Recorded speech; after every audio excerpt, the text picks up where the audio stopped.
ರಾಜ್ಯದಲ್ಲಿ by election ಕಾವು ತುಂಬಾ ಜೋರಾಗಿದೆ. ವಿಧಾನಸಭೆದು ಮೇ 19ರಂದು ಕುಂದಗೋಳ ವಿಧಾನಸಭೆ ಬೈ ಎಲೆಕ್ಷನ್ ಕೂಡ ನಡೀತಾ ಇದೆ. ಕಾಂಗ್ರೆಸ್ಗೆ ಕಷ್ಟ ಆಗಿದೆಯಾ ಕುಂದಗೋಳ ಕ್ಷೇತ್ರ ಅನ್ನುವ ಪ್ರಶ್ನೆ ಕೂಡ ಎದ್ದಿದೆ.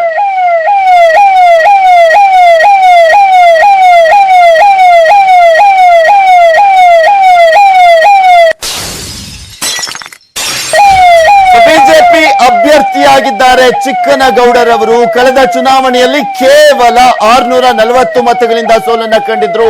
ಸಿಎಸ್ ಶಿವಳ್ಳಿ ವಿರುದ್ಧ ಸೋತಿದ್ರು ಚಿಕ್ಕನಗೌಡರವರು. ಈಗ ಶಿವಳ್ಳಿ ನಿಧನದಿಂದ ಕುಂದಗೋಳ ಬೈ ಎಲೆಕ್ಷನ್ ನಡೀತಾ ಇದೆ. ಶಿವಳ್ಳಿ ಪತ್ನಿ ಕುಸುಮಾವತಿ ದೋಸ್ತಿ ಅಭ್ಯರ್ಥಿಯಾಗಿದ್ದಾರೆ. ಚಿಕ್ಕನಗೌಡರ್ ಪರವೇ ಹೆಚ್ಚು ಅನುಕಂಪದ ಅಲೆ ಇದೆ ಅಂತ ಕೂಡ ಹೇಳಲಾಗ್ತಾ ಇದೆ. ಕುಂದಗೋಳದಲ್ಲಿ ಕುಂದಗೋಳ ಗೆಲ್ಲಲು ಮಾಸ್ಟರ್ ಪ್ಲಾನ್ ಅನ್ನ ಮಾಡಿದ್ದಾರೆ ದೋಸ್ತಿ ನಾಯಕರು. ಕಡೇ ವಾರದಲ್ಲಿ ಗುಂಡ್ಲುಪೇಟೆ ಅಸ್ತ್ರವನ್ನ ಪ್ರಯೋಗ ಮಾಡೋದಕ್ಕೆ ಮುಂದಾಗಿದ್ದಾರೆ ಅಂತ ಕೂಡ ಹೇಳಲಾಗ್ತಾ ಇದೆ. ಏನದು ಗುಂಡ್ಲುಪೇಟೆ ಅಸ್ತ್ರ ಅಂದ್ರೆ, ಕಡೆ ಕ್ಷಣದಲ್ಲಿ ಸಚಿವ ಸ್ಥಾನ ಘೋಷಣೆ ಮಾಡಿ ಅವರಿಗೆ ನೀವೊಂದು ಗೆಲ್ಸಿದ್ರೆ ಅವರಿಗೆ ಸಚಿವ ಸ್ಥಾನ ಸಿಗುತ್ತೆ ಅನ್ನುವ ಆಮಿಷ. ಗುಂಡ್ಲುಪೇಟೆ ಬೈ ಎಲೆಕ್ಷನ್ ನಲ್ಲೂ ಕೂಡ ಸಚಿವ ಸ್ಥಾನದ ಅಸ್ತ್ರವನ್ನ ಪ್ರಯೋಗ ಮಾಡಿ ಗೆದ್ದಿತ್ತು ಕಾಂಗ್ರೆಸ್ ಅಲ್ಲಿ. ಅದೇ ಅಸ್ತ್ರವನ್ನ ಪ್ರಯೋಗಿಸಿ ಕುಂದಗೋಳ ಗೆಲ್ಲಲು ಕೂಡ ಪ್ಲಾನ್ ಅನ್ನ ಮಾಡಿಕೊಳ್ಳಲಾಗಿದೆ. ಕುಂದಗೋಳದಲ್ಲಿ ವರ್ಕೌಟ್ ಆಗುತ್ತಾ ಗುಂಡ್ಲುಪೇಟೆ ಅಸ್ತ್ರ ಅನ್ನೋದೇ ಪ್ರಶ್ನೆ ಈಗ. ಇನ್ನು ಈ ಕುರಿತಂತೆ ಹೆಚ್ಚಿನ ಡೀಟೇಲ್ಸ್ ಅನ್ನ ನೀಡ್ತಾರೆ ನಮ್ಮ ಪ್ರತಿನಿಧಿ ಕೃಷ್ಣ. ನೇರ ಸಂಪರ್ಕದಲ್ಲಿ ಜಾಯ್ನ್ ಆಗ್ತಾ ಇದ್ದಾರೆ. ಎಸ್ ಕೃಷ್ಣ, ಇಲ್ಲಿ ಗುಂಡ್ಲುಪೇಟೆಯ ಅಸ್ತ್ರವನ್ನ ಕುಂದಗೋಳದಲ್ಲೂ ಕೂಡ ಪ್ರಯೋಗ ಮಾಡೋದಕ್ಕೆ ಕಾಂಗ್ರೆಸ್ ಹೊರಟಿದೆ ಅಂತ ಹೇಳಲಾಗ್ತಾ ಇರುವಂತದ್ದು. ಎಷ್ಟರ ಮಟ್ಟಿಗೆ ವರ್ಕೌಟ್ ಆಗ್ಬೋದು ಇದು ಅಂತ?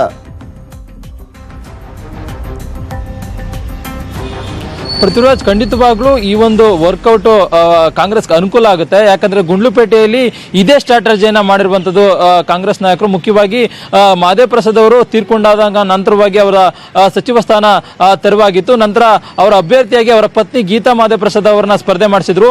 ಆ ಒಂದು ಸಂದರ್ಭದಲ್ಲಿ ಬಹಳ ಕಷ್ಟ ಆಗಿತ್ತು ನಿರಂಜನ್ ಕುಮಾರ್ ಅವರ ವಿರುದ್ಧವಾಗಿ ಗೀತಾ ಮಾದೇವ್ ಪ್ರಸಾದ್ ಅವರನ್ನ ಗೆಲ್ಲಿಸೋದಕ್ಕೆ.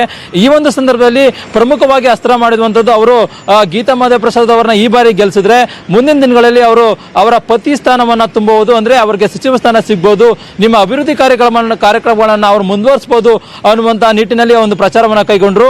ಆ ಒಂದು ಪ್ರಚಾರದಿಂದ ಅವರಿಗೆ ಕಾಂಗ್ರೆಸ್ಗೆ ಲಾಭ ಆಯಿತು. ಮುಖ್ಯವಾಗಿ ಅಧಿಕ ಮತಗಳಿಂದ ಗೀತಾ ಮಾದೇವ್ ಪ್ರಸಾದ್ ಅವರು ಗೆದ್ರು. ಇದೇ ಸ್ಟ್ರಾಟಜಿನ ಇದೀಗ ಗುಂಡ್ಲುಪೇಟೆ ಮಾದರಿಯನ್ನು ಕುಂದಗೋಳದಲ್ಲೂ ಕೂಡ ಅನುಸರಿಸೋದಕ್ಕೆ ಇದೀಗ ರಾಜ್ಯ ಕಾಂಗ್ರೆಸ್ ನಾಯಕರು ಮುಂದಾಗಿರುವಂತದ್ದು.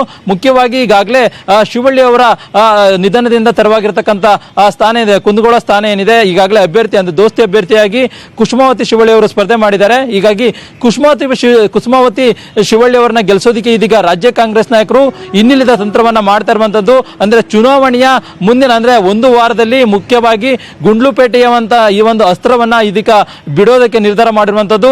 ಈಗಾಗಲೇ ಅಲ್ಲಿ ಚಿಕ್ಕನಗೌಡರವರು ಕಳೆದ ವಿಧಾನಸಭಾ ಚುನಾವಣೆಯಲ್ಲಿ 640 ಅಂದ್ರೆ ಕಡಿಮೆ ಮತಗಳಿಂದ ಸೋತಿದ್ರು. ಹೀಗಾಗಿ ಅವರ ಅನುಕಂಪ ಅಲೆ ಕೂಡ ಇರುವಂತದ್ದು, ಜೊತೆಗೆ ಬಿಜೆಪಿ ಕೂಡ ಅಲೆ ಕೂಡ ಇರುವಂತದ್ದು. ಹೀಗಾಗಿ ಇವೆಲ್ಲ ಕೂಡ ಪ್ಲಸ್ ಆಗುವಂತಹ ಸಾಧ್ಯತೆ ಇದೆ. ಹೀಗಾಗಿ ಇದನ್ನ ಎದುರಿಸುವ ನಿಟ್ಟಿನಲ್ಲಿ ಕಾಂಗ್ರೆಸ್ನ ನಾಯಕರು ಇದೀಗ ಸಂದರ್ಭರಾಗಿರುವಂತದ್ದು. ಹೇಗಾದ್ರೂ ಮಾಡಿ ಆ ಒಂದು ಕ್ಷೇತ್ರವನ್ನ ಗೆಲ್ಲಬೇಕು ಅನ್ನುವಂತ ರಣತಂತ್ರವನ್ನ ರೂಪಿಸಿರುವಂತದ್ದು.